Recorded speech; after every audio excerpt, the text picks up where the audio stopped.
ښه راځو اوس مثلا ځینې وخت داسې کېږي چې تاسو د یو لغات یا اصطلاح معنا ته ضرورت لرئ، د ګوګل نه مستقیما پوښتنه کوئ چې ته ماته دغه لغات معنا که، نو د هغې معنا به ګوګل تاسو ته په مستقیما په خپله صفحه کې وښیي. د دې په ځای چې تاسو په بل ویب سایټ کې ولټوئ، په تکلیف شئ، مختلف ویب سایټونه ورپسې وګورئ، تاسو کولی شئ چې په مستقیم ډول د ګوګل په صفحه باندې هغه تعریف وګورئ.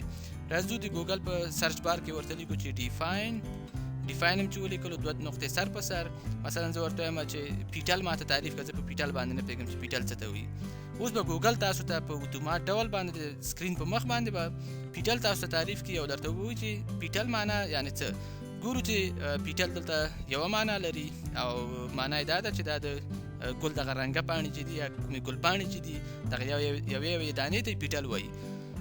ښه که چیرې کوم بل لغات هم تاسو ورته ولیکئ نو د هغې معنا به هم درته کوي. خو د دې تر څنګ چې پیټل موږ ته ګوګل په خپله هم تعریف کړی دی، تاسو کولی شئ چې د پیټل تعریف په نورو ویب سایټونو کې چې لاندې ورکړي دي په دې کې هم تاسو وګورئ چې پیټل څه ته وایي. خو موږ هدف صرف د دې نقطې نه دا ده چې ګوګل تاسو ته مستقیما د یو څه تعریف درکولی شي. د مثال په ډول د یو بل لغات سره مخ شوی یم، کتاب مې لوستلو، ووډ مې مخته راغی. نو زه اوس ګورم چې دغه ووډ څه معنا لري، ګوګل دغه ووډ ماته تعریف کړي. ګورو چې ګوګل موږ ته تعریف راکړو چې ووډ 2 معناګانې لري، چې یوه معنا یې په خپله لرګی دی او دویمه معنا کې موږ تاسو ګورو چې دا ځنګل یې دلته ورته لیکلی چې وړوکي ځنګل ته هم ووډ وایي.